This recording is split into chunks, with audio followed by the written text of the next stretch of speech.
காற்றை பற்றி பார்க்கும் பொழுது விசேஷமாக யோவான் 3:8 ஆண்டவர் காற்றை எதோடு கூட ஒப்பிடுகிறார் என்று சொன்னால் ஆவியோடு கூட ஒப்பிடுகிறதை பார்க்கிறோம். ஆகவே பல நேரங்கள்ல பைபிள்ல பார்க்கும் பொழுது காற்றானது பரிசுத்த ஆவியானவரோடு கூட ஒப்பிடப்படுகிற ஒரு காரியமாய் பார்க்கப்படுகிறது. ஆகவே கர்த்தர் இந்த காற்றை நம் மீது அவர் வீச செய்யும் பொழுது அந்த காற்றினால் அநேக ஆசீர்வாதங்கள் உண்டு, அநேக நியாய தீர்ப்புகள் உண்டு. ஆண்டவர் அநேக விடுதலையை கொடுக்கிறவராய் இருக்கிறார். ஆகவே இந்த நாளிலும் கூட கவனமாக தேவனுடைய சமூகத்திலே கர்த்தர் என்னோடு கூட இந்த காற்றை குறித்து அவர் என்ன சொல்ல போகிறார். அது இயற்கைக்கு அப்பாற்பட்ட ஒன்று. அது எங்கிருந்து வரும், எப்படி வரும், எப்படி வீசும் ஒன்று எதுவுமே யாருக்கும் தெரியாது. சில நேரத்திலே காற்று ஒரு மெல்லிய தென்றலை போல காணப்படும். ஆனா அதே காற்று தான் மிகப்பெரிய ஒரு சூறாவளியாகவும் காணப்படும். ஆகவே ஆவியானவருடைய செயல்களை மனிதனாகிய நம்முடைய எண்ணங்களோ நம்முடைய மூளை என்ன செய்ய முடியாது, ஒரு நாளும் புரிந்து கொள்ள முடியாது. நம்மால அதை கட்டுப்படுத்தவும் முடியாது. கட்டுக்கடங்காதவராக ஆவியானவர் செயல்படுகிறார். ஆகவேதான் காற்றை ஆவியானவரோடு கூட தேவன் ஒப்பிட்டு சொல்லுகிறதை பார்க்கிறோம். இந்த காற்று நம்ம தமிழ்ல சொல்றோம், இங்கிலீஷ்ல விண்ட்னு சொல்றோம். இதே வார்த்தை எபிரேய மொழியில ரூவா என்று சொல்லி அழைக்கப்படுகிறது. தமிழ்ல பார்க்கும் பொழுது காற்று, ஆங்கிலத்திலே விண்ட். ஆனா எபிரேய மொழியில ரூவா என்று சொல்லும் பொழுது இந்த ஒரே ரூவா என்ற வார்த்தைக்குள்ளாக 3 அர்த்தங்கள் காணப்படுகிறது. ஒன்று, அது காற்றாய் செயல்படும், அது ஆவியாய் செயல்படும், பிரசன்னத்தை தாங்கி நிற்கும். ஹல்லேலூயா. ஏகோவா ரூவா அப்படின்னு சொல்லும் பொழுதே அந்த ரூவா காற்று தேவ பிரசன்னத்தை நமக்குள்ளாய் கொண்டு வரும்.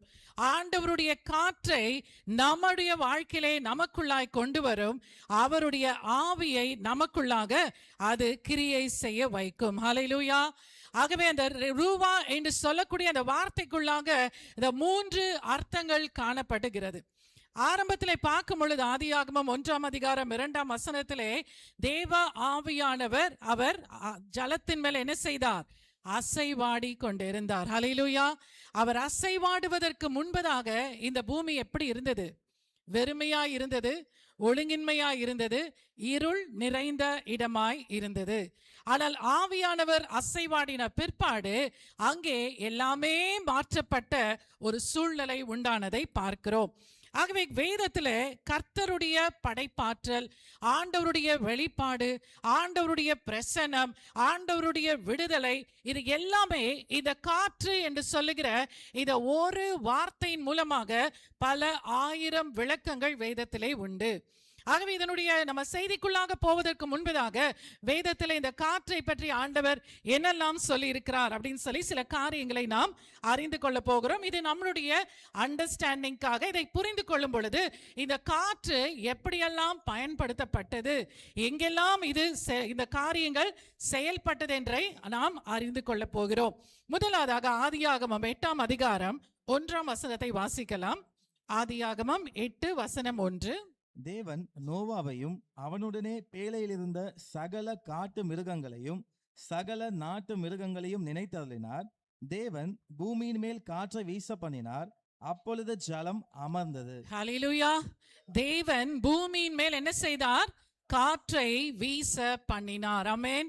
ஆகவேதான் முதலே சொன்ன, காற்று எங்கெல்லாம் இடம் பெறுகிறதோ அந்த இடத்துல தேவனுடைய ஆவியை குறித்து ஆழமான அர்த்தங்களை கர்த்தர் நம்மோடு கூட பேசுகிறார். நோவாவுடைய நாட்களிலே உலகமே ஜல பிரளயத்திலே மூழ்கி போனது. ஆனால் கர்த்தர் காற்றை வீச பண்ணின பொழுது ஜலம் என்ன செய்ததாம்? அமர்ந்தது என்று சொல்லி பார்க்கிறோம். மறுபடியுமாக இந்த பூமியிலே ஜீவராசிகள் உண்டாகக்கூடிய வண்ணத்திலே காற்று செயல்பட்டது. இரண்டாவதாக இந்த காற்றை குறித்து பார்க்கும் பொழுது யாத்திராகமத்தின் புஸ்தகம் 14:21 வாசிக்கலாம். யாத்திராகமம் 14:21. அதை விடியற் காலந்தோறும் அவரவர் புசிக்கும் அளவுக்கு தக்கதாக சேர்த்தார்கள். வெயில் ஏற 14:21.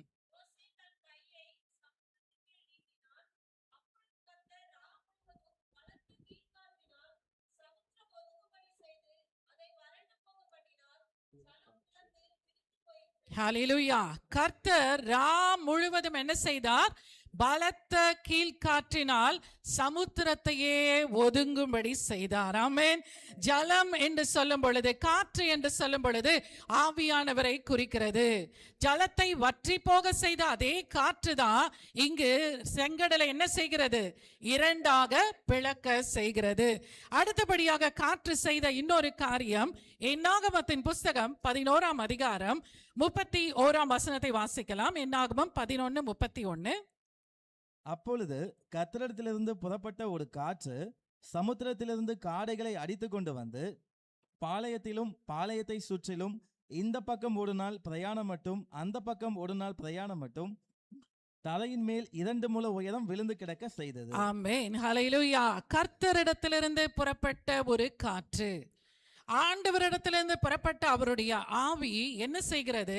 சமுத்திரத்தின் மேலே காணப்படக்கூடிய, பறந்து கொண்டு இருக்கக்கூடிய, ஒரு தேசத்தை விட்டு இன்னொரு தேசத்துக்கு மைக்ரேட் பண்ணக்கூடிய காடைகளை அவர் அந்த பக்கத்திலே, யாருக்கு அது தேவையோ அவர்கள் பக்கத்திலே காற்றினாலே வீச செய்தார். அந்த காடைகளானது அந்த அளவுக்கு காணப்பட்டபடினாலே இஸ்ரவேல் ஜனங்களுக்கு அது ஆகாரமாயிற்று. ஹல்லேலூயா. கர்த்தருடைய காற்று நாம் நினைக்கிறதுக்கு மேலாக, நாம எக்ஸ்பெக்ட் பண்றதுக்கு மேலான காரியங்களை நம் வாழ்க்கையில செய்யும். அந்த காடைகள் எப்படி அவ்வளோ வந்தது என்று சொல்லி பார்த்தா, ஒரு பக்கம் பிரயாணம் மட்டும் மறுபக்கம் பிரயாணம் மட்டும் அதனுடைய அளவை பார்க்கும் பொழுது தரையிலிருந்து 2 முழம் உயரமாக அது விழுந்து கிடந்தது. ஹல்லேலூயா. நாலாவதாக பார்க்கும் பொழுது கர்த்தர் அனுப்பின காற்று என்ன செய்தது? யோனாவின் புஸ்தகம் 1ஆம் அதிகாரம் 4ஆம் வசனம். யோனா 1:4.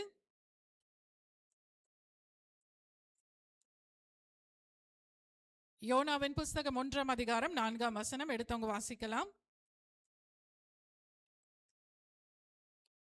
கர்த்தர் சமுத்திரத்தின் மேல் பெருங்காற்றை வரவிட்டார்.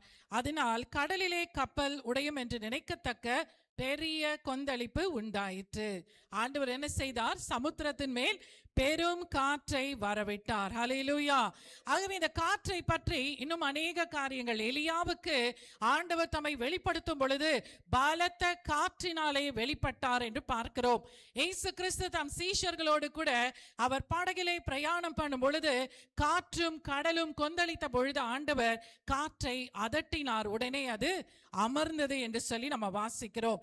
ஆகவே தேவனுடைய வார்த்தைக்கு இந்த காற்று கட்டுப்படுகிறது என்று சொல்லுகிற அதே வேளையிலே இந்த காற்றானது இன்றைக்கு நம்ம ஒவ்வொருவருக்கும் மிக மிக அவசியம். ஒரு மனிதனாய் வாழும் பொழுது காற்று இல்லாம என்ன செய்ய முடியாது? வாழ முடியாது. எல்லாருக்குமே காற்று மிக மிக அவசியம். அன்றாடம் நம்ம மூச்சு விடுறதும் மூச்சை வெளியே விடுறதும் உள்ளே வாங்குவதற்கும் காற்று அவசியம். ஒரு மனித உடலுக்கே காற்று அவசியம் என்றால் நம்முடைய உள்ளான மனிதனுக்கு ஆண்டவருடைய ஆவியாகி இந்த காற்று எவ்வளவு அவசியம் என்பதை நாம் என்ன செய்யணும்? ரியலைஸ் பண்ண வேண்டும். ஹல்லேலூயா. தேவனுடைய ஆவியா இருக்கிற இந்த காற்று என் வாழ்க்கையில வீசும் பொழுது எனக்குள்ளாக மாற்றங்கள் வர வேண்டும். ஆமென். இந்த காற்று வீசும்படிக்கு நம்மளே எத்தனை பேர், ஆண்டவரே என் மீது இந்த காற்று கடந்து வருவதாக, சமுத்திரத்தை 2ஆய் பிளக்க பண்ணினீர், ஜலத்தை அமர பண்ணினீர், காடைகளை கொண்டு வந்தீர், அற்புதங்களை செய்த அதே காற்று இன்றைக்கு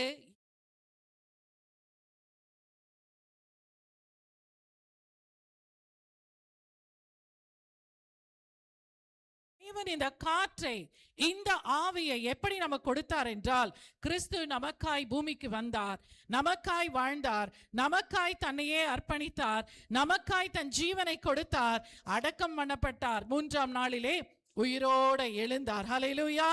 நான் போவேனே ஆகில் தேற்றரவாளன் வரார் என்று சொன்னதை போல இயேசு கிறிஸ்து பரமேறினார்.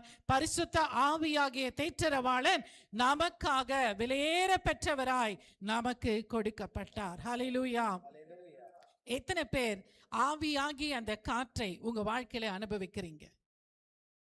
ஆவியாகிய காற்றை ஒவ்வொரு நாளும் எத்தனை பேர் உங்க வாழ்க்கையில நன்றாய் அனுபவிக்கிறீங்க? பேசுறது புரியுதா? வேற ஏதாவது லாங்குவேஜ்ல பேசுறேனா? புரியுது இல்ல? என்ன சொல்ல வரேன்னு புரியுது இல்ல? இந்த காற்றை இவ்வளவு அற்புதங்களை செய்த காற்றை, இத்தனை விடுதலை கொடுத்த காற்றை நம்மில் எத்தனை பேர் விலையேற பெற்ற ரட்சிப்பினால் அவருடைய பிள்ளைகளாக மாறின நாம் எத்தனை பேர் இந்த காற்றை அனுபவிக்கிறோம்? உங்களுடைய பதில் ஒன்றுமே இல்லை என்று சொல்வோம் என்றால் இந்த நாளை குறித்துக் கொள்ளுங்கள். இந்த ஜூலை 19ஆம் தேதி நம்முடைய ஆராதனையில கர்த்தர் ஒரு பெரும் காற்றை உங்க வாழ்க்கையில வீச பண்ண போகிறார். ஆமேன். அதுக்காக ஒரு ஆமேன் சொல்லலாமா? ஆமேன். ஒரு சத்தமா ஒரு ஆமேன் சொல்லலாமா? இந்த நாளிலே என் தேவன் என் வாழ்க்கையிலே ஒரு பலமான ரூபா காற்றை அவர் வீச செய்ய போகிறார்.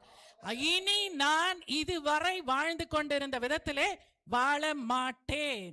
இந்த நாள் என் வாழ்க்கையில ஒரு டர்னிங் பாயிண்டாக அது மாற போகிறது என்று எத்தனை பேர் விசுவாசிக்கிறீங்க? ஹல்லேலூயா, ஆமென். ஆகவே கர்த்தர் உடைய அந்த வல்லமையை வாஞ்சிக்கிற ஜனமாய் நாம் இருக்க வேண்டும். இயேசு உலகத்தில் ஊழியம் செய்யும் பொழுது சதுசேயர் அவரிடத்துல வந்து உயிர்த்தெழுதலை பற்றி அநேக காரியங்களை கேட்டாங்க. ஆண்டவர் எல்லாருக்கும் பதில சொன்னாரு. பதில சொல்லிட்டே சில காரியத்துக்காக கடிந்தும் கொண்டார். எதற்காய் கடிந்து கொண்டார் என்றால் மத்தேயு 22:29 வாசிக்கலாம். 20-29. இயேசு அவர்களுக்கு பிரதியுத்தரமாக, நீங்கள் வேத வாக்கியங்களையும் தேவனுடைய வல்லமையையும் அறியாமல் தப்பான எண்ணம் கொள்ளுகிறீர்கள். ஹல்லேலூயா. ஆண்டவர் என்ன சொல்ல விரும்புகிறார் இந்த இடத்துல? ரெண்டு காரியங்களை குறித்து கர்த்தர் அங்க விளக்குகிறார். வேத வாக்கியங்களையும் தேவனுடைய வல்லமையையும் அறியாதபடினாலே தப்பான எண்ணம் கொள்ளுகிறீர்கள். என்ன அர்த்தம்?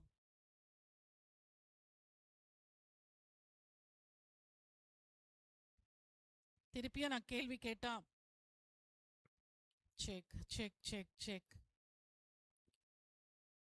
ஹல்லேலூயா. எனக்கு என்னமோ தோணுது நீ கர்த்தருடைய வல்லமை பயங்கரமா கிரியை செய்ய போகுது. ஆகவேதான் தடை ஆரம்பத்துல இருந்தே தடையை பார்க்கிறேன். அந்த தடை வருதுனாவே நீங்க தெரிஞ்சுக்கோங்க, இன்னைக்கு ஏதோ ஒரு காற்று உங்களை அசைக்க போகிறது. ஆகவே ஸ்தோத்திரத்தோட ஜெபத்தோட இன்னைக்கு நாளினுடைய செய்தியை கேளுங்க. ஏன்னா ஆவியானவர் அந்த அளவுக்கு என்ன பிரஷர் பண்ணி இருக்கிறார். அந்த அளவுக்கு இந்த காரியத்தை பேசும்படி என்னுடைய உள்ளத்திலே ஆவியானவர் ஒரு பயங்கரமான ஒரு பிரஷரை கொடுத்திருக்கிறார். ஆனா அதுக்கு ஏற்றதை போல தடைகள் வந்து கொண்டு இருக்கிறது. ஆகவே இந்த தடைகளை உடைத்து கர்த்தருடைய வார்த்தைக்குள்ளாக போகும் பொழுது நிச்சயமா நான் நம்புறேன், நிச்சயமா விசுவாசிக்கிறேன், இன்றைக்கு நீங்க வந்த வேணாமா ஒரு தரம் திரும்பி போக மாட்டீங்க. கர்த்தர் உங்க வாழ்க்கையை மாற்றிதான் உங்களை ஒரு காற்றினாலே ஒரு அசைவாடி விட்டுதான் கர்த்தர் உங்களை கொண்டு செல்ல போகிறார். ஹல்லேலூயா. இந்த வசனத்துல சதுசேயர் இடத்துல ஆண்டவர் பேசும் பொழுது இரண்டு காரியங்களை குறித்து அவர்களிடத்துல கர்த்தர் கடிந்து கொள்ளுகிறதை பார்க்கிறோம். ஒன்று, வேத வாக்கியங்களையும் தேவனுடைய வல்லமையையும் அறியாமல் தப்பான எண்ணம் கொள்ளுகிறீர்கள். ரெண்டு காரியத்தை, வேத வாக்கியத்தை நீங்க அறியல, தேவனுடைய வல்லமையை நீங்க என்ன செய்யல, அறியாது இருக்கிறீர்கள். இந்த காலை வேளையிலும் கூட பிரியமான தேவ ஜனமே, கர்த்தருடைய வேத வாக்கியத்தையும் ஆண்டவருடைய வல்லமையையும் அறியாதபடிக்கு நீங்கள் தப்பான எண்ணத்திலே வாழாதிருக்கும்படிக்கு நான் உங்களை கேட்டுக்கொள்ளுகிறேன். கர்த்தருடைய வல்லமையை சார்ந்திருக்கிற ஒரு வாழ்க்கை நமக்கு அவசியம். வேத வசனத்தின்படி வாழ வேண்டியது ஆண்டவர் நமக்கு கொடுத்த முக்கியமான ஒரு கட்டளை, அவருடைய கற்பனை. ஆகவே இதை நாம் அறியாதபடி, இந்த காற்றினால் தொடப்பட முடியாதபடிக்கு சத்ரு இன்றைக்கு பலவிதமான போராட்டங்களை நம் வாழ்க்கையிலே கொண்டு வந்து கொண்டு இருக்கிறான். என்று சொன்னால் திருடன் திருடவும் அழிக்கவும் கொல்லவுமே வருகிறானே அன்றி வேறு ஒன்றுக்கும் அவன் வருவதில்லை. ஆனால் ஆண்டவர் நமக்கு எதை கொடுக்க வந்தார்? உனக்குள்ளாக ஜீவனை கொடுக்கிறேன் என்றார், உங்களை பரிபூரணப்படுத்த வருகிறேன் என்றார். ஆகவேதான் இந்த நாளிலும் கூட விலையேற பெற்ற ரட்சிப்பை பெற்றிருக்கிற நாம அந்த ரட்சிப்பின் அனுபவத்தோடு கூட விடக்கூடாது. போன வாரம் மனம் திரும்புதலை பற்றி கேட்டோம். மனம் திரும்புதலோடு நம்முடைய வாழ்க்கை நின்று விடாதபடிக்கு தொடர்ச்சியாக தொடர்ச்சியாக ஆவியினுடைய ஒரு நிறைவுதல் நம்முடைய வாழ்க்கைக்கு மிக மிக முக்கியம். ஆகவேதான் இந்த நாளிலும் கூட காற்றாக ஆவியானவர் நம்முடைய வாழ்க்கையிலே அசைவாட போகிறார். அவருடைய வல்லமையை நம்மாலே புரிந்து கொள்ள முடியாது. அவருடைய கொடுக்கத்தக்க ஆவியின் வல்லமையை, அவருடைய வரங்களை நம்மாலே அளவிடப்படவே முடியாது. 24 மணி நேரமும், வாரத்துல 7 நாளும், வருடத்திலே 365 366 நாட்கள் ஆனாலும் ஆவியின் வல்லமை, காற்றின் வல்லமை வீசிக்கொண்டே இருக்கும். ஆமென், ஆமென். அந்த காற்றின் வல்லமை, அந்த காற்றை பற்றி சில காரியங்களை இந்த நாளிலும் கூட நம்ம பார்க்க போகிறோம். பைபிள்ல பாத்தீங்கன்னா 4 முக்கியமான காற்றுகளை குறித்து நம்ம பார்க்கிறோம். முதலாவதான ஒரு காற்று, இது பேர் கீழ்காற்று. இந்த கீழ்காற்று எதை குறிக்கிறது என்று சொன்னால், இது திருத்தத்தை, நியாய தீர்ப்பை கொண்டு வரும். திருத்தத்தை கொண்டு வரும், நியாய தீர்ப்பை கொண்டு வரும். இங்கிலீஷ்ல ஈஸ்ட் விண்ட் வாங்க, தமிழ்ல கீழ்காற்று என்று சொல்லப்படும். இந்த காற்றானது எதற்கு, ஒவ்வொரு காற்றும் ஒவ்வொரு காரியத்துக்கு பயன்படும். இந்த கீழ்காற்று எதற்காய் பயன்படும் என்று சொன்னால், இருளினுடைய அதிகாரத்திற்கு எதிராக பல திருத்தங்களை கொண்டு வரும், நியாய தீர்ப்பை கொண்டு வரும். கீழ்காற்றை பற்றி பைபிள் எங்கெல்லாம் படிக்கிறீங்களோ அந்த இடத்துல ஒரு திருத்தம் வரும், ஒரு கரெக்ஷன் வரும். அதே நேரத்தில் காட்ஸ் ஜட்ஜ்மெண்ட், அதாவது கர்த்தருடைய நியாய தீர்ப்பு கடந்து வரும். இந்த காற்று எங்கிருந்து வரும்? இது பாலைவனத்திலிருந்து எழும்பக்கூடிய ஒரு மிக மிக வெப்பமான ஒரு காற்று, ஒரு வலிமையான காற்று, வறண்ட காற்று, சுட்டெரிக்கிற காற்று. இந்த கீழ்காற்று பாலைவனத்திலிருந்து அது எழும்பி வரும் பொழுது அதோடைய ஆக்ரோஷம் மிக வலிமையா இருக்கும். ஆகவே அது எதற்காக வரும் என்றால், அது தூய்மைப்படுத்த வருகிறதில்லை, அது தூற்றுவதற்காக வருவதில்லை. இந்த கீழ்காற்றானது ஒரு அழிவுக்கு நேராய், ஒரு திருத்தத்துக்கு நேராய், ஒரு நியாய தீர்ப்புக்கு நேராக அது கடந்து வரும். இந்த கீழ்காற்றை குறித்து எரேமியா தீர்க்கதரிசியின் புஸ்தகம் 4ஆம் அதிகாரம் 11, 12 வசனங்களை வாசிக்கும் பொழுது இந்த கீழ்காற்றை குறித்து தீர்க்கதரிசியானவர் சொல்லுகிறதை நாம் விளங்கிக் கொள்ளலாம். படிக்கலாம். வனாந்திரத்தில் உள்ள உயர் நிலங்களில் இருந்து ஒரு தீக்காற்று என் ஜனமாகிய குமாரத்துக்கு நேராக அடிக்கும் என்று அக்காலத்திலே இந்த ஜனத்தோடும் எருசலேமோடும் சொல்லப்படும். அது தூற்றவும் மாட்டாது, சுத்திகரிக்கவும் மாட்டாது. இதை பார்க்கிலும் பலமான காற்று என் காரியமாய் வரும். இப்பொழுது நானும் அவர்களோட நியாயம் பேசுவேன். ஆமென், ஹல்லேலூயா. இந்த கீழ்காற்றை குறித்து ஆண்டவர் சொல்லும் பொழுது, ஒரு தீக்காற்று என் ஜனமாகிய குமாரத்துக்கு நேராக அது அடிக்கும். அது அடிக்கும் பொழுது அது தூற்றவும் மாட்டாது, அது சுத்திகரிக்கவும் மாட்டாது என்று ஆண்டவர் சொல்லுகிறார். ஆகவே நான் சொன்னது போல இந்த கீழ்காற்றை குறித்து பைபிள்ல எங்கெல்லாம் படிக்கிறோமோ அங்கெல்லாம் ஒரு நியாய தீர்ப்பை கர்த்தர் வெளிப்படுத்துகிறார். வேகமாக சில காரியங்களை நாம் பார்க்க போகிறோம். ஆதியாகமம் 41:23 நாம் வாசிக்கும் பொழுது, அங்கே பார்வோனுக்கு ஒரு சொப்பனம் வருகிறது. முதல்ல ஒரு செழிப்பை குறித்த சொப்பனம், 2வது சொப்பனம் 23 வாசிக்கலாம். பின்பு சாவியானவைகளும் கீழ்காற்றினால் தீந்து பதறானவைகளுமான 7 கதிர்கள் முளைத்தது. ஆமென். அதுல பார்க்கும் பொழுது கீழ்காற்றினாலே தீந்து பதறானவைகளான 7 கதிர்கள் முளைத்தது என்று சொல்லி கர்த்தர் பார்வோனுக்கு ஒரு சொப்பனத்தை கொடுக்கிறார். அது எதை காண்பிக்கிறது என்று சொன்னால், ஒரு பஞ்சம் தேசத்தின் மீது வரப்போகிறது என்கிற ஒரு நியாய தீர்ப்பை ஆண்டவர் வெளிப்படுத்துகிறார். 2வதாக ஆபகுக்கின் புஸ்தகம் 1ஆம் அதிகாரம் 9ஆம் வசனத்திலே இந்த கீழ்காற்று யார் அப்படிங்கிறத கர்த்தர் விளக்குகிறார். படிக்கலாம். ஆபகுக் 1:9. அவர்கள் எல்லாரும் கொடுமை செய்ய வருவார்கள், அவர்களுடைய முகங்கள் சுவர செய்யும் கீழ்காற்றை போல் இருக்கும். அவர்கள் மணலத்தனை ஜனங்களை சிறைப்பிடித்து சேர்ப்பார்கள். ஹல்லேலூயா. அவர்கள் எல்லாரும் என்று ஆபகுக் தீர்க்கதரிசி யார சொல்றார்னா, கல்தேயரை குறித்து, பாபிலோனியரை குறித்து சொல்லுகிறார். இஸ்ரவேல் தேசத்துக்கு நேராக படையெடுத்து வர போறாங்க. அவர்களுடைய முகங்கள் எப்படி இருக்குமா? சுவர செய்யும் கீழ் காற்றை போல ஒரு கொடுமை யூதர்களை நோக்கி வருகிறது என்று ஆண்டவருடைய நியாய தீர்ப்பை வெளிப்படுத்துகிறார். மூன்றாவதாக யாத்திராகமத்தின் புஸ்தகம் 14 அதிகாரம் 21. நம்ம ஏற்கனவே இந்த வசனத்தை நம்ம வாசித்தோம். ஆண்டவர் பார்வோனுக்கு எதிராக, எகிப்துக்கு எதிராக இஸ்ரவேலுக்கு கொடுத்த ஒரு நியாய தீர்ப்பை வாசிக்கலாம். 14:21. மோசே தன் கையை சமுத்திரத்தின் மேல் நீட்டினான். அப்பொழுது கர்த்தர் முழுதும் பலத்த கீழ்காற்றினால் சமுத்திரம் ஒதுங்கும்படி செய்து அதை வறண்டு போக பண்ணினார். ஜலம் பிளந்து பிரிந்து போயிற்று. ஹல்லேலூயா. இஸ்ரவேல் தேசத்து மக்களை கர்த்தர் தம் ஜனமாய் நேசித்தபடினாலே முழுவதும் என்ன நடக்குது? பலத்த கீழ்காற்று அடிக்கும் பொழுது ஒரு சமுத்திரமே இரண்டாய் பிளக்க செய்கிற தேவனுடைய நியாய தீர்ப்பை கர்த்தர் வெளிப்படுத்துகிறார். ஆமென். 430 வருடங்கள் அவருடைய ஜனங்களை அடிமைகளாக ஒடுக்கி கீழ்ப்படுத்தின எகிப்தியருக்கு எதிராக அதே ஜனங்களை கொண்டு செல்லும்படி ஆண்டவர் ஒரு வழியை உண்டாக்கின ஒரு காரியத்தை இத கீழ்காற்று அந்த தேவ ஜனத்துக்கு அது செய்கிறதை நாம் வாசிக்கிறோம்.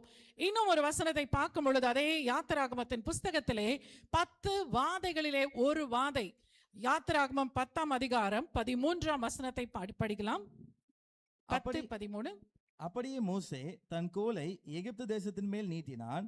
அப்பொழுது கர்த்தர் அன்று பகல் முழுவதும் அன்று முழுவதும் கீழ்காற்றை தேசத்தின் மேல் வீச பண்ணினார்.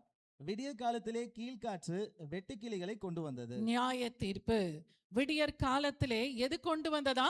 கீழ்காற்று வெட்டுக்கிளிகளை தேசத்தின் மேலே கொண்டு வந்து ஒரு அழிவை கொடுத்தது என்று பார்க்கிறோம். ஆகவேதான் எரேமியா சரியா சொன்னாரு, இந்த கீழ்காற்றானது அது தூய்மைப்படுத்தவோ இல்ல தூற்றவோ வருவதில்லை, ஒரு அழிவை காட்டுவதற்காக, ஒரு திருத்தத்தை உண்டாக்குவதற்காக, ஒரு நியாய தீர்ப்பை கொண்டு வருவதற்காக இந்த கீழ்காற்று வருகிறது. சங்கீதக்காரன் கூட அவருடைய புஸ்தகம் 48 அதிகாரம் 7 வசனத்திலே வாசிக்கும் பொழுது, கீழ்காற்றினால் தர்ஷீசின் கப்பல்களை நீர் உடைக்கிறீர் என்று சொல்லுகிறான். தர்ஷீசுடைய மேன்மையை ஆண்டவர் நியாயம் விசாரிக்கிறவராய் இருக்கிறார் என்பதை இந்த கீழ்காற்று வெளிப்படுத்துகிறது. ஆகவே இந்த கீழ்காற்று எப்பெல்லாம் வீசுகிறதோ அங்கு தேவனுடைய நியாய தீர்ப்பு வெளிப்பட்டு கொண்டே அது காணப்படுகிறது. ஆகவே ஒவ்வொரு விசுவாசியுடைய வாழ்க்கையிலும் இன்றைக்கு கீழ்காற்றை போல சத்துரு என்ன செய்கிறான்? பலவிதமான எதிர்ப்புகளை கொண்டு வருகிறான், பலவிதமான தடைகளை கொண்டு வருகிறான். ஆனால் நம்முடைய தேவனாகிய கர்த்தர் சூழ்நிலைகளை எல்லாம் மாற செய்ய வல்லவர். ஹல்லேலூயா. எப்படிப்பட்ட சூழ்நிலையா இருந்தாலும், எப்படிப்பட்ட கீழ்காற்று உங்களை நோக்கி வீசினாலும் அந்த சூழ்நிலைகளை கர்த்தர் தாமே மாற்றுவார். ஆமென். அடுத்தபடியாக இரண்டாவதாக அடுத்த காற்றை பற்றி வாசிக்க போறோம். இந்த காற்று மேல் காற்று, வெஸ்ட் விண்ட் என்று சொல்லக்கூடியது. இந்த காற்று கர்த்தருடைய இரக்கத்தையும் கர்த்தருடைய விடுதலையையும் நமக்கு வெளிப்படுத்தக்கூடிய ஒரு காற்று. இத மேல் காற்று என்னவென்று சொல்லி பார்த்தா, கர்த்தருடைய இரக்கத்தையும் கர்த்தருடைய விடுதலையும் நமக்கு வெளிப்படுத்தக்கூடிய ஒரு காற்று. இது கடலிலிருந்து எழும்பக்கூடிய ஒரு காற்று. முதல்ல பார்த்தது பாலைவனத்திலிருந்து வரக்கூடியது. இரண்டாவது, இந்த காற்றானது கடலிலிருந்து எழும்பக்கூடிய ஒரு காற்று. இது விடுதலையை கூறுகிற காற்று என்று சொல்லும் பொழுது, கர்மேல் பர்வதத்தின் மேல ஒரு பெரிய ஜெயம் பெற்ற பின்னர் எலியா தீர்க்கதரிசி தன்னுடைய தலை முழங்காலிலே படியும்படிக்கு பணிந்து குனிந்து ஒரு ஜெபம் செய்யும் பொழுது, சமாரியா நாட்டை 3.5 ஆண்டுகள் பிடித்து வைத்திருந்த பஞ்சம் அந்த நாளிலே ஒரு பெரும் காற்றினாலே, பெரும் மழையினாலே ஆண்டவர் பஞ்சத்தை ஓய பண்ணினார். ஹல்லேலூயா. அவனுடைய வேலைக்காரனை அழைத்து சொல்லுகிறான். 1 ராஜாக்கள் 18:43 45 வரைக்கும் நீங்க வாசித்து பார்ப்பீர்கள் என்று சொன்னா, ஒரு மேகம் எழும்புதா பாரு என்றான். அவன் போய் பார்த்து இல்ல இல்ல இல்லைன்றான். கடைசியா ஒரு கையளவு மேகத்தை நான் காண்கிறேன் என்று சொல்லும் பொழுது, அதற்குள்ளாக வானம் மேகங்களினாலும் காற்றினாலும் கருத்து பெருமழை உண்டாயிற்று. ஹல்லேலூயா. அந்த மேல் காற்று வீசும் பொழுதெல்லாம் ஆண்டவர் பெரும் மழையினுடைய இரைச்சலை, பெரும் மழை ஊற்றப்படுகிற ஒரு காரியத்தை தேசத்தின் மீது அவர் செய்ய வல்லவராய் இருக்கிறார். ஆமென். சத்ரு கீழ்காற்றை அனுப்பலாம், பல கட்டுகளை வைத்து கட்டி வைத்திருக்கலாம். ஆனால் கர்த்தர் மேல் காற்றை அனுப்புகிற வேளையிலே கட்டுகள் எல்லாம் நொறுங்கும்படிக்கு ஆண்டவருடைய பின்மாறி மழையானது தேசத்தின் மீது அவரால் வீச செய்ய முடியும். ஹல்லேலூயா. இத மேல் காற்று வரும் பொழுது என்ன நடக்கும்? யாத்திராகமம் 10ஆம் அதிகாரம் 19ஆம் வசனத்தை வாசிக்கலாம். யாத்திராகமம் 10:19. அப்பொழுது கர்த்தர் மகா பலத்த மேல் காற்றை வீசும்படி செய்தார். அது வெட்டுக்கிளிகளை அடித்து கொண்டு போய் செங்கடலிலே போட்டது. எகிப்தின் எல்லையில் எங்கும் ஒரு வெட்டுக்கிளியாகிலும் மீதியா இருந்ததில்லை. ஹல்லேலூயா. கீழ்காற்று அடிச்ச பொழுது என்ன வந்துச்சா? வெட்டுக்கிளிகளா தேசத்துல வந்துச்சா? மேல் காற்று அடிக்கும் பொழுது ஒரு வெட்டு கிளி கூட தேசத்தில் இராதபடி ஆண்டவர் அத்தனையும் ஸ்வைப் அவுட் பண்ணிட்டார். ஹல்லேலூயா. ஆண்டவருடைய அந்த காற்றின் வல்லமையை நாம் அறிந்து கொள்ளும்படி உணர்ந்து கொள்வர்களாக மாத்திரம் அல்ல, இதை அனுபவிக்கிறவர்களாக மாறதா இந்த நாளிலே தேவ ஆவியானவர் நம்மோடு கூட பேசிக்கொண்டு இருக்கிறார். ஹல்லேலூயா. இந்த மேல் காற்று உங்க வாழ்க்கையிலே ஒரு இரக்கத்தை மட்டுமல்ல, ஒரு விடுதலையையும் கொடுக்கும். ஆமென். உங்க வாழ்க்கையில எத்தனை ஆண்டுகள் சத்துருடைய பிடியில வாழ்ந்திருக்கலாம், எத்தனை ஆண்டுகள் அடிமைதனத்தின் நுகத்திலே வாழ்ந்திருக்கலாம், எத்தனை ஆண்டுகள் செயல்பட முடியாத அளவுக்கு வாழ்ந்து கொண்டிருக்கலாம். ஆனால் இந்த காலை வேளையிலே கர்த்தரை பார்த்து கேளுங்க, ஆண்டவரே மேல் காற்றை என் மேலே வீச செய்வீராக. ஹல்லேலூயா. என் வீட்டின் மேலே மேல் காற்றை வீச பண்ணுங்க, என் பினான்ஸ் மேலே மேல் காற்றை வீச பண்ணுங்க, என் வேலையின் மேலே, என் தொழிலின் மேலே அந்த மேல் காற்று வீசுகிற வேளையிலே எதையெல்லாம் இழந்தீர்களோ அவை எல்லாவற்றையும் ஆண்டவர் முற்றிலுமாய் எடுத்து போட வல்லவராய் இருக்கிறார். ஹல்லேலூயா. அடுத்தபடியாக வடகாற்று. மூன்றாவதாக, முதல்ல கீழ்காற்றை பார்த்தோம். கீழ்காற்று எதை குறிக்கிற ஒன்றா இருக்கிறது? அது தேவனுடைய திருத்தத்தையும் நியாய தீர்ப்பையும். இரண்டாவதாக மேல்காற்று. மேல்காற்று தேவனுடைய இரக்கத்தையும் விடுதலையும். மூன்றாவதாக வடகாற்று. இந்த வடகாற்று எதை குறிக்கிறது என்றால் ஆண்டவருடைய வல்லமையை, ஆண்டவருடைய மகத்துவத்தை, ஆண்டவருடைய அதிகாரத்தை. ஹல்லேலூயா. மொத்தமா சுருக்கமா சொன்னா தேவ பிரசன்னம். வடக்காற்று வீசுகிற வேளையில எல்லாம் தேவ பிரசன்னம் உங்களை நிரப்பும். ஹல்லேலூயா. ஓசியாவின் புஸ்தகம் 6ஆம் அதிகாரம் 3ஆம் வசனத்தை வாசிக்கலாம். ஓசியா 6ஆம் அதிகாரம் 3ஆம் வசனத்தை நாம் வாசிக்கலாம். அப்பொழுது நாம் அறிவடைந்து கர்த்தரை அறியும்படி தொடர்ந்து போவோம். அவருடைய புறப்படுதல் அருணோதயம் போல ஆயத்தமாய் இருக்கிறது. அவர் மலையைப் போலவும் பூமியின் மேல் பெய்யும் முன்மாறி பின்மாரியைப் போலவும் நம்மிடத்தில் வருவார். ஆமென். கர்த்தருடைய பிரசன்னம் நம்முடைய வாழ்க்கையிலே ஒரு அருணோதயம் போல அது கடந்து வருகிற வேளையிலே ஆண்டவர் பூமியின் மேலே எதை கொடுக்கிறார்? முன்மாரியையும் பின்மாரியையும் கர்த்தர் கொண்டு வர வல்லவராய் இருக்கிறார். ஹல்லேலூயா. இந்த வடகாற்று தேவ பிரசன்னம் என்று சொல்லும் பொழுது எசேக்கியேல் தீர்க்கதரிசியின் புஸ்தகம் 4ஆம் அதிகாரம் 1ஆம் அதிகாரம் 4ஆம் வசனத்தை வாசிக்கலாம். வடகாற்றை குறித்து, தேவ பிரசன்னத்தை குறித்து இந்த வசனம் விளக்குகிறது. இதோ வடக்கே இருந்து புசல் காற்றும் பெரிய மேகமும் அத்தோடே கலந்த அக்கினியும் வர கண்டேன். அதை சுற்றிலும் பிரகாசமும் அதன் நடுவில் அக்கினிக்குள் இருந்து விளங்கிய சொகுசாவின் நிறமும் உண்டாயிருந்தது. ஆமென். ஹல்லேலூயா. சொகுசான என்னமோ புது வார்த்தை நினைக்காதீங்க. ஆம்பர் என்று சொல்லக்கூடிய அந்த ஆரஞ்சு கலராக அந்த கோல் எல்லாம் வந்து எரியும் பொழுது ஒரு நிறம் மாறும் தெரியுமா? கருப்பா இருக்கிற கோல் ஆரஞ்சா மாறும். அந்த நிறத்தை தான் சொகுசாவின் நிறம் என்று சொல்லப்படுகிறது. இங்கிலீஷ்ல ஆம்பர், கலர் ஆஃப் ஆம்பர். அதுல பார்க்கும் பொழுது வடக்கே இருந்து புசல் காற்று. இந்த காற்று வரும் பொழுது அதை சுற்றிலும் எதை காண்கிறார்? பிரகாசத்தை காண்கிறார். அதற்குள்ளாக இருந்து அக்கினியின் நிறத்தை பார்க்கும் பொழுது அதை காணக்கூடியவராய், தரிசிக்கக்கூடியவராக இந்த வசனம் சொல்லுகிறது. ஆகவே இந்த காற்று, இந்த வடகாற்றானது தேவனுடைய வல்லமையை, ஆண்டவருடைய அதிகாரத்தை, தேவ பிரசன்னத்தை, அவருடைய மகத்துவத்தை நமக்கு கொண்டு வருகிறது. நான்காவதான காற்று தென்றல் காற்று. இந்த தென்றல் காற்று, அதாவது முதல் காற்றுல பார்க்கும் பொழுது எல்லாவித நியாய தீர்ப்பை கொண்டு வருது. இரண்டாவது காற்றை பார்க்கும் பொழுது விடுதலையை கொண்டு வருகிறது. மூன்றாம் காற்று தேவனுடைய பிரசன்னத்தை கொண்டு வருகிறது.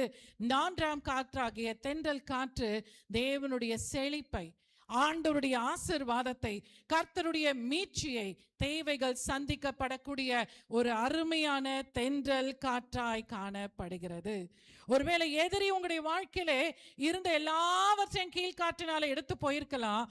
ஆனால் தேவனுடைய தென்றல் காற்று உங்கள் மீது வரும் பொழுது இழந்த யாவற்றையும் ஆண்டவர் திரும்பமாக மீட்டு கொடுக்கிற, உங்களை ஆசீர்வதிக்கிற, உங்களை செழித்திருக்க செய்கிற தேவனாய் அவர் தென்றல் காற்றின் மூலமாய் கிரியை செய்ய வல்லவர். ஆமென். இந்த தென்றல் காற்று வீசினாதான் ஒரு மரத்துல இருக்கிற எல்லா காய்களும் பூக்களும் ஒரு கனிகளாக மாறும். அதே போலதான் ஆவியானவர் உங்கள் மேல வீசும் பொழுது இதுவரைக்கும் கனி கொடுக்காத வாழ்க்கை இருக்கும் என்றால் இந்த கால வேளையில தென்றல் காற்றை எதிர்பாருங்க.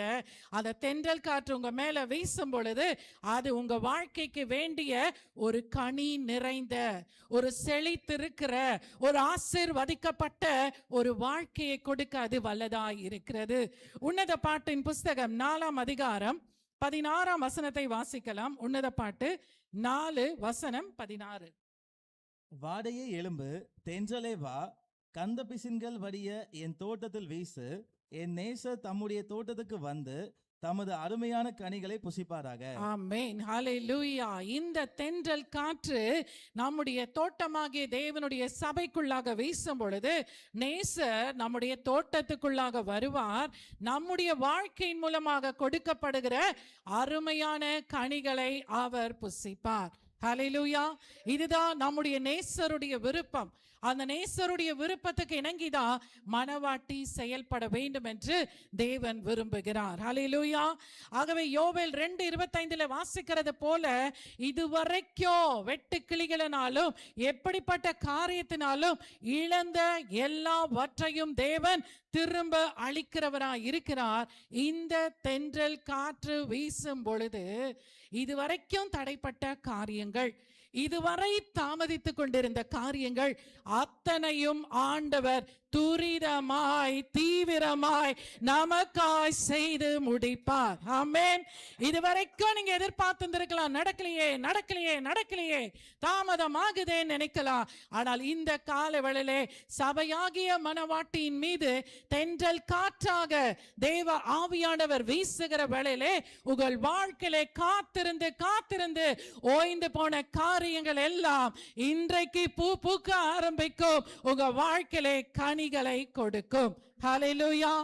ஆகவே கர்த்தர் நம்மோடு கூட இந்த நாளிலே பேசின வார்த்தையின்படியாக இந்த 4 காற்றுகளும் ஒரு விசுவாசியுடைய வாழ்க்கையிலே மிக மிக அவசியம். ஏனென்று சொன்ன ஆண்டவர் இந்த காற்றுகளின் மூலமாக ஏதோ ஒன்றை நம்முடைய வாழ்க்கையிலே அவர் செய்ய விரும்புகிறார்.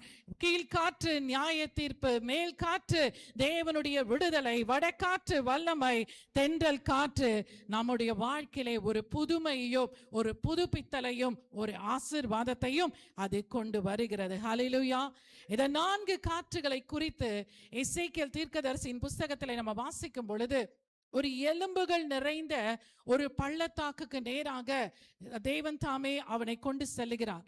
அங்க பார்த்தா எல்லாமே எப்படி இருக்கு? அந்த பள்ளத்தாக்கு முழுவதும் எலும்புகள் நிறைந்த ஒரு பள்ளத்தாக்கு. அந்த எலும்புகள் மூலமாக ஏதாவது உண்டாகுமா? ஒன்றும் உண்டாகாது. ஆனா கர்த்தர் இந்த 4 காற்றுகளையும் அந்த இடத்துல அனுப்புகிறதை படிக்கலாம். 9ஆம் வசனம், எசேக்கியேல் 37:9. அப்பொழுது அவர் என்னை பார்த்து, நீ ஆவியை நோக்கி தீர்க்க தரிசனம் உரை, மனுபுத்திரனே, நீ தீர்க்க தரிசனம் உரைத்து ஆவியை நோக்கி, கர்த்தராகிய ஆண்டவர் உரைக்கிறது என்னவென்றால், ஆவியே, நீ காற்று திசை 4லும் இருந்து வந்து கொலையுண்ட இவர்கள் உயிரடையும்படிக்கு இவர்கள் மேல் ஊது என்கிறார் என்று சொல் என்றார். அடுத்தது 10. எனக்கு கற்பிக்கப்பட்டபடி நான் தீர்க்க தரிசனம் உரைத்தேன். அப்பொழுது ஆவி அவர்களுக்குள் பிரவேசிக்க அவர்கள் உயிரடைந்து காலூன்றி மகா பெரிய சேனையாய் நின்றார்கள். ஆமென், ஹalleluya. பள்ளத்தாக்கு எங்கிலும் வெறும் எலும்புகள் தான் நிறைந்திருக்கிறது. ஆனால் கர்த்தர் அதோடு கூட பேசு என்று சொல்லுகிறார். அந்த பேசுகிற வேளையிலே ஆண்டவர் காற்று திசை நான்கிலும் இருந்து வந்து கொலையுண்ட அவர்களுடைய சரீரங்கள் எல்லாம் உயிரடையும்படி ஊத சொல்லுகிறார். அவங்க பேசும் பொழுது தேவ ஆவி அங்கே வருகிறது. அவர்கள் உயிரடைந்து காலூன்றி மகா பெரிய சேனையாய் நின்றார்கள். ஹalleluya. இன்றைக்கு உங்க வாழ்க்கை ஒரு உலர்ந்த எலும்பு கொப்பான வாழ்க்கையாய் அது காணப்பட்டு கொண்டிருக்கலாம். என்னால ஒன்றும் செய்ய முடியலையே, என் வாழ்க்கையில பலவீனம் என்னை அழுத்துகிறதே, என்னால் ஒன்றுமே கர்த்தருக்காக செயல்பட முடியலையே. இந்த கால வேளையிலே கர்த்தரை நோக்கி நீங்கள் செபிக்கும் பொழுது, ஆண்டவர் தம் காற்றை வீசும் பொழுது அங்கே எலும்புகள் கூட உயிர் அடைந்து காலூன்றி சேனையாய் நின்றது. இன்றைக்கு ஜீவனோடு இருக்கிற உங்களுக்குள்ளாக காற்றாகிய ஆவியானவர் அவர் கடந்து வருகிற வேளையிலே உங்க வாழ்க்கையில் இருக்கிற எல்லா உலர்ந்து போன எல்லா வறண்டு போன நிலைகளை மாற்றி உங்களை செழித்திருக்க பண்ணுவார். காலூன்றி தேவனுக்காக நிற்க செய்வார், எழும்ப செய்வார், உங்களை ஓட செய்வார். ஹalleluya. அதே கர்த்தர் அந்த 4 காற்றுகளை பற்றி சொல்லும் பொழுது வெளிப்படுத்தின விசேஷம் 7ஆம் அதிகாரம் 1ஆம் வசனத்தையும் வாசிக்கலாம். வெளிப்படுத்தின விசேஷம் 7:1.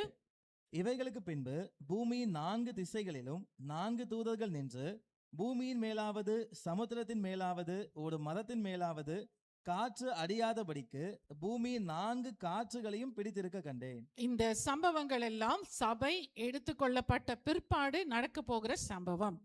ஆகவே அந்த நாட்களிலே பூமியின் மேலே சமுத்திரத்தின் மேலே கூட காற்று அடிக்காதபடிக்கு அந்த காற்றுகளை தூதர்கள் என்ன செய்திருக்கிறாங்களா, பிடித்திருக்க கண்டேன். இந்த 4 காற்றுகள் இன்றைக்கு ஒரு விசுவாசியுடைய ஆவிக்குரிய வாழ்க்கையிலே அநேக மாற்றங்களை செய்து கொண்டு இருக்கிறது. ஆனால் ஒரு நாட்கள் வரும், இயேசு கிறிஸ்து ரகசிய வருகையில வந்து தம் சபையை தம்மோடு கூட எடுத்து செல்லுகிற அந்த நாட்களுக்கு பிற்பாடு இந்த பூமியில சபை இருக்காது. சபை என்றால் கட்டிடம் இருக்கும், நாம் இருக்க மாட்டோம். தேவனுடைய ஆவியானவரும் நம்மோடு கூட பரலோகம் வருவார். ஹல்லேலூயா. அந்த நாட்களில் இந்த பூமி படப்போகிற பலவிதமான பாடுகளை தான் இந்த வசனம் குறிப்பிடுகிறது. காற்று சமுத்திரத்திலேயே இல்லை, காற்று பூமியின் மேலே இல்லைன்னா அந்த கொடிய காலம் எப்படிப்பட்ட காலமாய் அது இருக்க போகிறது என்பதை சற்று நாம் சிந்திப்போம் என்றால், மனம் திரும்பாத காரியத்துக்கு இன்றே மனம் திரும்புவோம். மாறாத காரியங்களுக்கு இன்றே மாற்றிக்கொள்வோம். எந்தெந்த காரியங்கள் தேவன் நம்மிடத்தில் அருவருக்கிறாரோ அதை விட்டு விலகி, ஆண்டவரே இப்படிப்பட்ட ஒரு பொல்லாப்பின் நாட்களிலே வாழ நான் விரும்பவில்லை, நானும் ஆவியானவரும் உம்மை காண வாஞ்சிக்கிறோம் என்று சொல்லக்கூடிய ஒரு ஆவலோடு அந்த ஆயத்தத்தோடு நம்ம மனவாட்டியா இருக்கும் பொழுது அவரை சந்திக்க எதிர்கொள்ள நாம் செல்ல போகிறோம். ஹல்லேலூயா. இவ்வளவு காரியங்கள் அடங்கி இருக்கிற இந்த காற்றை குறித்து தான் இயேசு யாரிடத்துல பேசுகிறார்? நிக்கோதேமுவிடத்திலே யோவான் 3:8 படித்தோம். 1ஆம் வசனத்தை 3:1 வாசிக்கும் பொழுது இந்த நிக்கோதேமு யாராக இருந்தார்? அவர் ஒரு யூத அதிகாரியா இருந்தார். அவர் ஒரு பரிசேயனாய் காணப்பட்டார். மறுபடியும் வாசிக்கலாம். யோவான் 3:8. காற்றானது தனக்கு இஷ்டமான இடத்திலே வீசுகிறது, அதன் சத்தத்தை கேட்கிறாய், ஆகிலும் அது இன்ன இடத்திலிருந்து வருகிறதென்றும் இன்ன இடத்துக்கு போகிறதென்றும் உனக்கு தெரியாது. ஆவியினால் பிறந்தவன் எவனோ அவனும் அப்படியே இருக்கிறான் என்றார். ஆமென், ஹல்லேலூயா. காற்று எப்படி எங்கிருந்து வருது, எங்கிருந்து போகுது, என்ன செய்து ஒண்ணுமே தெரியாது. அதை போலதான் ஆவியினாலே பிறந்த மனிதனும் அதை போலவே செயல்படுகிறான். ஹல்லேலூயா. அது ஆவினாலே நம்ம என்ன செய்ய போகிறோம் என்பதற்காக தான் இந்த 4 விதமான காற்றுகளை குறித்து நாம சின்ன சுருக்கமாக அறிந்து கொண்டோம். ஆண்டவர் நிக்கோதேமுக்கு மறுபடி பிறக்கிற அனுபவத்தை சொல்லுகிறார். நீ மறுபடியும் பிறக்க வேண்டும் என்று சொன்னா அதே அதிகாரம் 6ஆம் வசனத்திலே சொல்லப்படுகிறது, மாம்சத்தினால் பிறப்பது மாம்சமாய் இருக்கும், ஆவியினால் பிறப்பது ஆவியாய் இருக்கும். ஹல்லேலூயா. இன்னைக்கு நீங்க மாம்சத்துல பிறந்துட்டீங்க, ஆனா கடைசி வரைக்கும் நீங்க யாராய் இருக்க கூடாது, மாம்சத்திலே பிறந்தவர்களாய் வாழக்கூடாது.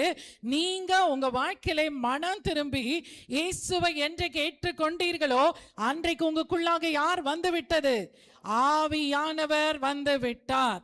ஆவியானவர் உங்களுக்குள்ளாக வரும் பொழுது இனி மாம்சத்தின்படி நாம் நடக்க மாட்டோம், மாம்சத்தின்படி நாம் சிந்திக்க மாட்டோம், மாம்சத்தின்படி நாம் பேச மாட்டோம். நமக்குள்ளாக இருக்கிற ஆவியானவர் மாம்ச எண்ணங்களை, மாம்ச கிரியைகளை முற்றிலுமாக அகற்ற வல்லவராய் இருக்கிறார். ஹல்லேலூயா. ஆகவேதான் அவருடைய நாமத்தின் மேல் விசுவாசம் உள்ளவர்களாய் அவரை ஏற்று கொண்டவர்கள் எத்தனை பேர்களோ அத்தனை பேர்களும் அவருடைய புத்திரர் ஆகும்படிக்கான அதிகாரத்தை தந்தார். ஹல்லேலூயா. ஆண்டவருடைய ஆவியினாலே நாம் மறுபடி பிறந்தோம், ஞானஸ்நானம் எடுத்தோம். இன்றைக்கு நம்ம யாரா இருக்கிறோம், தேவனுடைய மகனாய், தேவனுடைய மகளாய் நாம் வாழ்ந்து கொண்டிருக்கிறோம். சாதாரணமானவர்கள் நாம் அல்ல. ஆமென். பக்கத்துல இருக்கிறவங்கள பார்த்து சொல்லுங்க, நீங்க சாதாரணமானவர் அல்ல, நீங்க ஆவியினாலே பிறந்தவர்கள். ஹல்லேலூயா. நாம் சாதாரணமானவர்கள் அல்ல, ஆவியானவர் நம்மை உயிர்ப்பிக்கிறார். ஆகவேதான் யோவான் 6:63 வாசிக்கிறோம், ஆவியே உயிர்ப்பிக்கிறது, மாம்சமானது ஒன்றுக்கும் உதவாது. ஆனா இன்னைக்கு எல்லாம் ஆப்போசிட்டா தலைக்கீழாக தான் நடக்குது. மாம்சத்தை வச்சுட்டு தான் இன்னைக்கு என்ன செய்யறோம், பந்தா காட்டிட்டு அலையிறோம். இந்த மாம்சத்துல அதை பேசிட்டேன், மாம்சத்துல இதை பேசிட்டேன், மாம்சத்துல அதை சாதிக்கிறேன், அங்க போன இங்க போன, எல்லாம் மாம்சமான. வசனம் என்ன சொல்லுகிறது, ஆவிதான் உங்களை உயிர்ப்பிக்கிறது, மாம்சம் ஒன்றுக்கும் உதவாது. என்றைக்கு ஜீவன் நம்மை விட்டு எடுப்படுகிறதோ அன்றைக்கே இந்த மாம்சத்துக்கான மரியாதை எல்லாம் முடிஞ்சு போச்சு.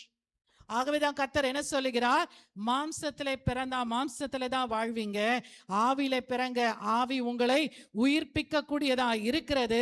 ரோமர் 8:16 நாம் தேவனுடைய பிள்ளைகளா இருக்கிறோம் என்று ஆவியானவர் தாமே நம்முடைய ஆவியுடனே சாட்சி கொடுக்கிறார். ஹல்லேலூயா. அடுத்த வாரம் கேள்வி வரும், ஆவியானவர் எப்படி சாட்சி கொடுக்கிறார்? பத்தியா, நடுநடுல உங்களுக்கு லீக் அவுட் ஆயிட்டே இருக்குது ஆன்சர்ஸ். ஆவியானவர் எப்படி சாட்சி கொடுக்கிறார்? நம்முடைய ஆவியின் மூலமாய் நாம் தேவனுடைய பிள்ளைகளாய் இருக்கிறோம். அல்லேலூயா. ஆகவே தேவ ஆவியானவர் நமக்குள்ளாக என்ன செய்கிறார் என்பதை இயேசு கிறிஸ்துவானவர் நிக்கோதேமிடத்திலே சொல்லும் பொழுது அந்த ஆவியினுடைய ஆரம்பமும் தெரியாது, அந்த காற்றினுடைய முடிவும் தெரியாது. அந்த காற்று எப்படி இருக்குதோ அதை போலவே ஆவியானவரும் ஒரு மனிதனுக்குள்ளாக அவர் என்ன செய்கிறார், சுழன்று கொண்டு இருக்கிறார். ஹல்லேலூயா. காற்று வீசும் போது என்னெல்லாம் பாக்குறீங்க? ஒரு காற்று பலமாய் வீசுது, வேர்வையில அப்படியே தொடச்சிட்டு இருக்கிறோம், திடீர்னு காற்று வீசுது, என்ன பார்க்கிறோம்? ஒரு குளிர்ச்சி. வேற காற்று வீசும் பொழுது என்னெல்லாம் நடக்குது? மரங்கள் அசைகிறது. காற்று வீசும் பொழுது பாய் மரங்கள் எல்லாம் சாய்கிறது. காற்று வீசும் பொழுது மேகங்கள் ஒன்றோடு ஒன்று கூடுகிறது. இது எதையுமே நம்மள கண்ணால பார்க்கவே முடியாது. ஆனா இது எல்லாவற்றையும் உணரக்கூடிய தன்மையை கர்த்தர் கொடுத்திருக்கிறார். இன்றைக்கு நம்முடைய வாழ்க்கையில கூட உங்களுக்குள்ளாக இருக்கிற ஆவியானவருடைய செயல்களை வெளியில இருக்கிற மனுஷன் பார்க்கவே முடியாது. ஆனால் ஆவியானவர் கிரியை செய்ய உங்க வாழ்க்கை மாற மாற மாற அதை மனிதர்கள் காண்பார்கள்.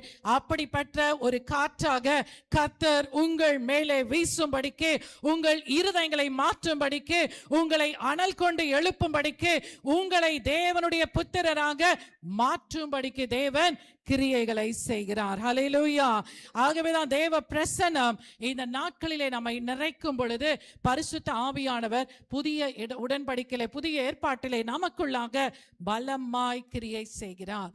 புதிய ஏற்பாடுல பல இடத்துல பார்க்கும் பொழுது ஆவியிலே நிறைந்து ஜெபிங்கள் என்று சொல்லப்பட்டிருக்கிறது. ஆவியிலே களி கூறுங்கள் என்று சொல்லப்பட்டு இருக்கிறது. ஆவியின் நிறைவுதலிலே நீங்க பெற்றுக்கொள்ளுங்கள் என்று சொல்லப்படுகிறது. ஆவியானவரை துக்கப்படுத்தாதிருங்கள், ஆவியை அவித்து போடாதிருங்கள். இப்படிப்பட்ட அநேக வார்த்தைகளை கர்த்தர் பழைய ஏற்பாட்டில் இருக்கவங்களுக்கு கொடுக்கல. யாருக்கு கொடுத்திருக்கிறாரு? நமக்கு. புதிய உடன்படிக்கையில் இருக்கிற நமக்கு தான் ஆண்டவர் கொடுத்திருக்கிறார். ஹல்லேலூயா. ஆகவே ஒரு அறைக்குள்ளாக ஒரு மூடப்பட்ட ஒரு நிலை இருந்தா எப்படி இருக்கும்? சஃபகேஷன் வந்துடும், மூச்சடைப்பு வந்துடும்.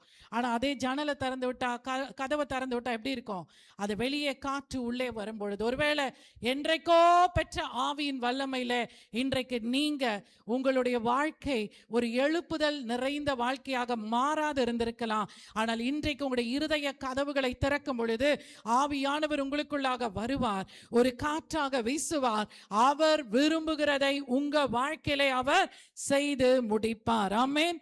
ஆகவேதான் தேவன் தம் சீஷர்களை காத்திருக்க சொன்னார். அப்போஸ்தலர் 2:1-4 வரைக்கும் நம்ம வாசிக்கும் பொழுது 4 விதமான செயல்கள் மேல் வீட்டு அறையிலே நடைபெற்றது. முதலாவது பார்க்கும் பொழுது மேல் வீட்டு அறையிலே பலத்த காற்றடிக்கிற ஒரு முழக்கம் போல வானத்திலிருந்து சடுதியான ஒரு முழக்கம் உண்டாயிற்று. இரண்டாவது அக்கினிமயமான நாவுகளை போல நாவுகள் காணப்பட்ட அவர்கள் மேலே வந்து அமர்ந்தது. 3ஆம் வசனத்திலே பார்க்கும் பொழுது அவர்கள் எல்லாரும் பரிசுத்த ஆவியினாலே நிரப்பப்பட்டு, 4ஆம் வசனத்திலே ஆவியானவர் தங்களுக்கு கொடுத்த வரத்தின்படியே வெவ்வேறு பாஷைகளில் பேச தொடங்கினார்கள். இங்க இந்த சீக்வென்ஸை நீங்க பார்க்க தவறாதீங்க. ஃபர்ஸ்ட் என்ன வந்தது? ஃபர்ஸ்ட் காற்று, ரெண்டாவது அக்கினி, மூன்றாவது ஃபர்ஸ்ட் காற்று, ரெண்டாவது அக்கினி, மூன்றாவது பரிசுத்த ஆவி, நாலாவது பாஷைகள். அதுக்கப்புறம் எழுப்பப்பட்டார்கள். ஒரே மெசேஜ்ல அடிச்சார், தூக்குனார். 3000 பேர் அப்படியே வந்து விழுந்தார்கள். ஹல்லேலூயா. உங்க வாழ்க்கையில மாற்ற வேண்டும், ஊழியத்திலே மாற்ற வேண்டும் என்று சொன்னா உங்க வாழ்க்கையில என்ன வீசணும்? பலத்த காற்று உங்கள் மேலே வீச வேண்டும். அந்த பலத்த காற்று சபையின் மீது வீசும் பொழுது சபை தேவனுக்கென்று ஒரு அக்கினியாக, ஒரு தீப்பிழம்பாக அது கர்த்தராலே மாற்றப்படுகிற வேளையிலே ஆவியானவர் உள்ளே வருவார். ஒவ்வொரு இருதயங்களையும் ஆளுகை செய்வார்.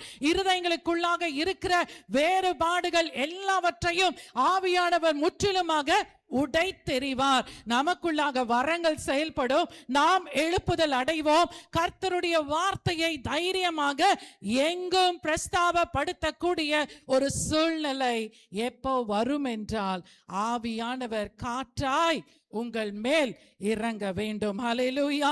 முதலாவது காற்று, அக்கினி, பரிசுத்த ஆவி, பாஷைகள், வரங்கள், எழுப்புதல். அதற்கப்புறம் நம்ம வாசிக்கும் பொழுது சீஷர்களுடைய தொகை பெருகியது. அவர்கள் பூமியை கலக்குகிறவர்கள். அவங்க எங்கெங்கெல்லாம் போனாங்களோ அந்த இடத்துல எல்லாம் ஒரு கலக்கல் உண்டானதை பார்க்கிறோம். இந்த காலவேளையில் எத்தனை பேர் என் நிமித்தமாக நான் ஒரு கலக்கத்தை உண்டாக்க வேண்டும் என்று விரும்புறீங்க? ஹல்லேலூயா. நெகட்டிவான கலக்கம் இல்ல, பாசிட்டிவான கலக்கத்தை நான் உண்டாக்க விரும்புகிறேன். நான் போற இடமெல்லாம் என் மூலமாய் காற்று வீச வேண்டும், என் மூலமாய் அக்கினி பிரவாகித்து வர வேண்டும், என் மூலமாய் பரிசுத்த ஆவியினுடைய செயல்கள் வல்லமையா இறங்க வேண்டும், என் மூலமாக பாஷைகள் பேசப்பட வேண்டும், அற்புதங்கள் அடையாளங்கள் வெளிப்பட்டு உபதேசங்கள் மூலமாக அநேக ஆயிரமான மக்கள், லட்சமான மக்கள், கோடான கோடி மக்கள் சீஷராய் பரலோக ராஜ்யத்திலே சேர்க்கப்பட வேண்டும். ஹல்லேலூயா. இந்த காற்று இந்த காலை வேளையிலே உங்களை தொட வேண்டும் என்று சொல்லும் பொழுது நீங்கள் உங்களை காற்றுக்காக விட்டு கொடுக்க வேண்டும். ஹல்லேலூயா. கீழ்காற்று, மேல் காற்று, வடகாற்று, தென்றல் காற்று உங்கள் மேலே வீசும் பொழுது உங்க வாழ்க்கை மாறும். ஹல்லேலூயா. இதுவரைக்கும் இந்த காலையில ஒருவேளை இந்த காம்பவுண்டுக்குள்ள நீங்க என்டர் பண்ணும்போது எப்படி வந்தீங்கன்னு நமக்கு தெரியாது. ஆனா இந்த காம்பவுண்டை விட்டு நீங்க வெளியே போகும் பொழுது ஒரு காற்றினாலே தொடப்பட்ட ஒரு வாழ்க்கை, ஒரு மாற்றப்பட்ட ஒரு வாழ்க்கை, ஒரு பரிசுத்த ஜீவியம் நிச்சயம் இந்த நாளிலே உங்களுக்குள்ளாக வரும். ஆமென். ஹல்லேலூயா. அந்த கீழ்காற்று, மேல்காற்று, வடகாற்று, தென்றல் காற்று உங்கள் மேலே பரிசுத்த ஆவியாகிய காற்று அது வீசுகிற வேளையிலே உங்க வாழ்க்கையில் இருக்கிற பயமெல்லாம் எப்படி மாறும் என்றால் நம்பிக்கையாய் மாறும். என்ன நடக்கும்னு பயந்துட்டு இருக்கிறீங்களா? அந்த பயம் மாறி கர்த்தர் எனக்குள்ளாக ஒரு நம்பிக்கையை தருவார். ஹல்லேலூயா. கசப்புகள் எல்லாம் இந்த காலவெளியிலே ஒரு மன்னிப்பாக தேவன் மாற்றுவார். காற்று உங்கள் மேலே வீச நீங்கள் இடம் கொடுக்கிற வேளையிலே உங்களுடைய எல்லா விதமான குணாதிசயங்கள் ஆண்டவராலே மாற்றப்படும். அகங்காரங்கள் பணிவாய் மாறும், பெருமைகள் எல்லாம் தாழ்மையாய் மாறும். எவ்விதமான பொறாமைகள் இருக்கிறதோ அந்த சுபாவத்தை கர்த்தர் முற்றிலுமாக எடுத்து உங்களுடைய சுயநலத்தை எல்லாம் மற்றவர்கள் மேலே கரிசனை உள்ள நலமாய் அவராலே மாற்ற முடியும். ஆமென். ஹல்லேலூயா. ஆகவே கர்த்தர் நம்மிடத்திலே வாஞ்சிப்பதெல்லாம் கர்த்தர் பரிபூரணமான நமக்குள்ளாக நிறையப்பட வேண்டும். ஹல்லேலூயா. இது இந்த வருஷம் என்ன வருஷம்? இது என்ன ஆண்டு? கர்த்தர் நமக்கு கொடுத்த இந்த ஆண்டு நிரம்பி வழியும் ஆண்டு. ஆகவேதான் ஆரம்பத்திலேயே சொன்னேன், மறந்திருப்பீங்க, அதெல்லாம் உங்க நினைவை விட்டு அகன்று போயிருக்கும். ஆகவேதான் வருஷத்தின் நடுவிலே கர்த்தர் என்ன செய்ய போகிறார்? கிரியைகளை உயிர்ப்பிக்க போகிறார். ஹல்லேலூயா. இது நிரம்பி வழியும் ஆண்டு என்று நம்முடைய தேவன் நமக்கு கொடுத்திருப்பார் என்று சொன்னா, ஆணுதினம் உங்களுடைய வாழ்க்கையில நீங்க எப்படி இருக்க வேண்டும் என்றால், ஆண்டவரே என்னை நிறைப்பீராக, பரிசுத்தத்திலே நிறைங்க, உன்னத அனுபவத்திலே நிறைங்க, நீதியிலே நிறைங்க, நேர்மையிலே நிறைங்க, உண்மையிலே நிறைங்க, உமோடு இருக்கிற உறவிலே நான் நிரம்பி வழிகிற பாத்திரமாக என்னை மாற்றுங்க. ஆகவே எபேசியர் 3:19 பவுல் சொல்லுகிறார், அறிவு கெட்டாத அந்த அன்பை அறிந்து கொள்ள வல்லவர்களாகவும் தேவனுடைய சகல பரிபூரணத்தாலும் நீங்கள் நிறையப்பட வேண்டும். ஆமென். ஆமென். ஹல்லேலூயா. தேவனுடைய சகல பரிபூரணத்தினாலே நீங்கள் நிறையப்படும் பொழுது நீங்க செய்கிற ஊழியம், நீங்க செய்கிற வேலை, உங்க வாழ்க்கை, உங்க தனிப்பட்ட காரியங்கள் எதுவுமே இதுவரை இருந்ததை போல இனி இருப்பதில்லை, இனி இருக்க போவதில்லை. ஏனென்றால் நீங்க தேவனுடைய சகல பரிபூரணத்தினாலே நிறைய பெற்றிருக்கிறீர்கள்.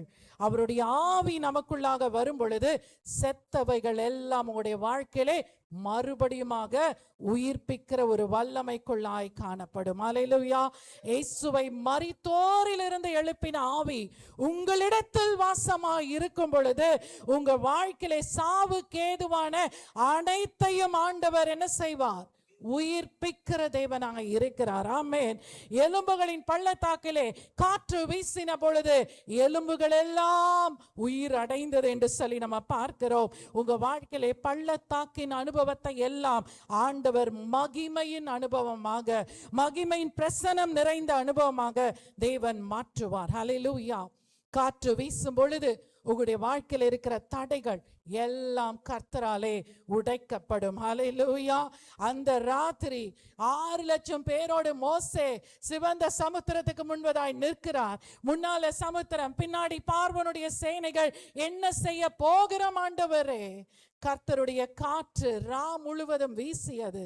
செங்கடலே, செங்கடலே, ஹல்லேலூயா, செங்கடலே இரண்டாய் பிளக்கும் என்று சொன்னால் இந்த கால வேளையில உங்க வாழ்க்கையில் இருக்கிற அத்தனை தடைகளையும் ஆண்டவர் இரண்டாய் பிரிந்து போக செய்வார். வறண்ட நிலத்திலே உங்கள் கால்கள் கால் ஊன்றி நிற்கும். ஹல்லேலூயா.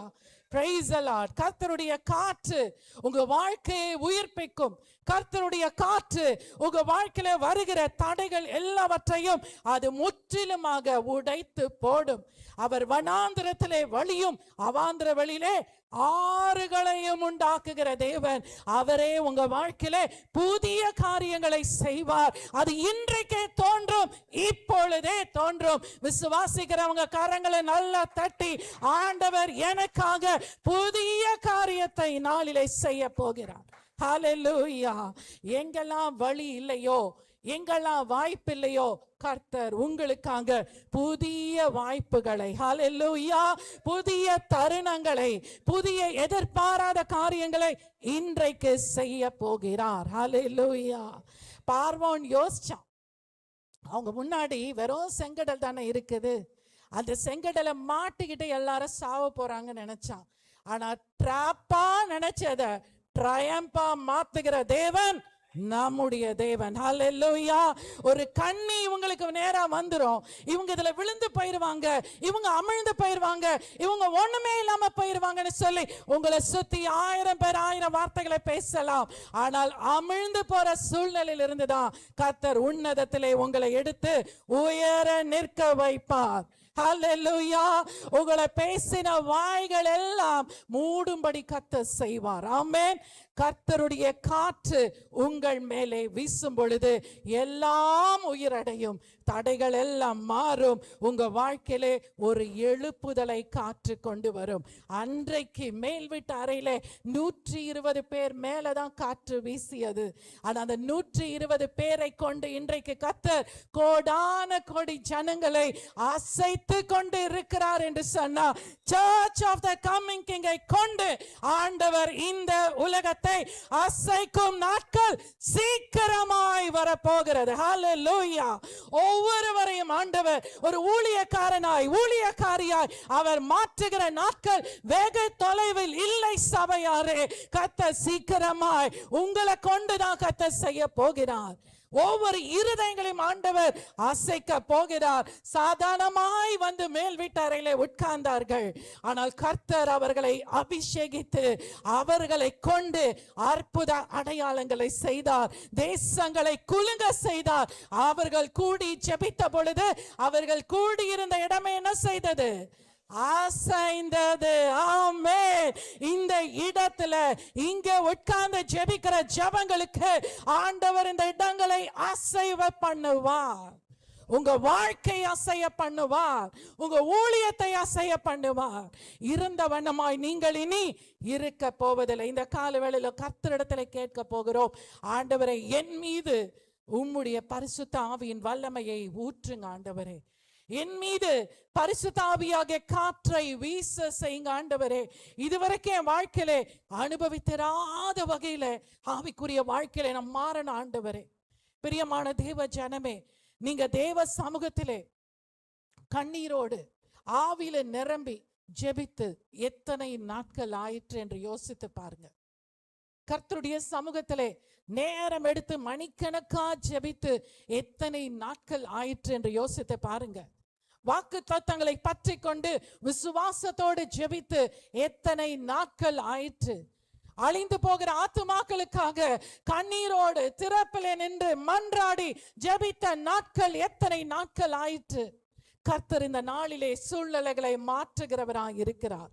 இதுவரைக்கும் நீங்க பார்த்திராத வாழ்க்கையில கர்த்தர் உங்க வாழ்க்கையில ஆவியினுடைய அனுக்கிரகத்தை உங்கள் மேலே ஊற்றும் பொழுது ஆண்டவர் உங்களை கண்டித்து உணர்த்துகிற தேவனாய் இருக்கிறார். ஆண்டவருடைய கடிந்து கொள்ளுதலின் வார்த்தைகள் ஒரு கீழ்காற்றை போல வரும் பொழுது உங்க வாழ்க்கை மேல் காற்றினுடைய அனுபவத்திலே ஒரு விடுதலையை பெற்றுக்கொள்ளும். அது வடகாற்றை போல தேவனுடைய பிரசன்னத்தை உணர செய்யும். உங்க வாழ்க்கை தென்றல் காற்றை போல ஒரு ஆசீர்வாதத்துக்கு நேராக அது கடந்து செல்ல உங்களை வழி நடத்தும். ஹல்லேலூயா. காற்று வீசிக்கொண்டேதான் இருக்கு, அந்த காற்று அடங்கல. அந்த காற்று எப்ப அடங்கும் என்றால் வெளிப்படுத்தின விசேஷம் 7:1 தான் அது அடங்கும். அந்த நாள் வரைக்கும் ஆண்டவர் காற்றாய் நம் மீது ஆவியானவரை அவர் வீச செய்கிறவராய் இருக்கிறார். உங்களை உயிர்ப்பிக்கிற செய்கிறவராய் இருக்கிறார். உங்கள் தடைகளை உடைக்கிறவராய் இருக்கிறார். உங்களை கொண்டுதான் உலகத்துக்கு எழுப்புதலை, உங்கள் குடும்பத்துக்கு எழுப்புதலை ஆண்டவர் கொடுக்க வல்லவராய் இருக்கிறார். ஹல்லேலூயா. உன்னத பாட்டுல ஒரு வசனம் நமக்கு தெரியும், என்னை நீர் இழுத்து கொள்ளும் உம்மிடம். உம்மிடம் நல்லா சொல்லுங்க, என்னை நீர் இழுத்து கொள்ளும் உம்மிடம் ஓடி வருவோம். என்னை இழுங்க. என்னை இழுக்கும் போது நான் எப்படி வருவேன்? ஒரு கூட்டத்தை கூட்டிட்டு வருவேன். என்னை நீர் இழுத்து கொள்ளும், உம்மிடம் ஓடி வருவோம். நானும் என் வீட்டாருமோ வென்றால் கர்த்தரையே சேவிப்போம்.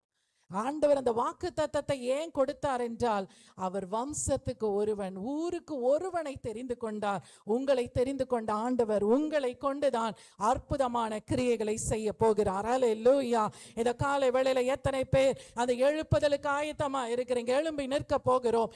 இந்த நாளானது நான் சொன்னதை போல ஒரு சாதாரண ஒரு நாள் அல்ல.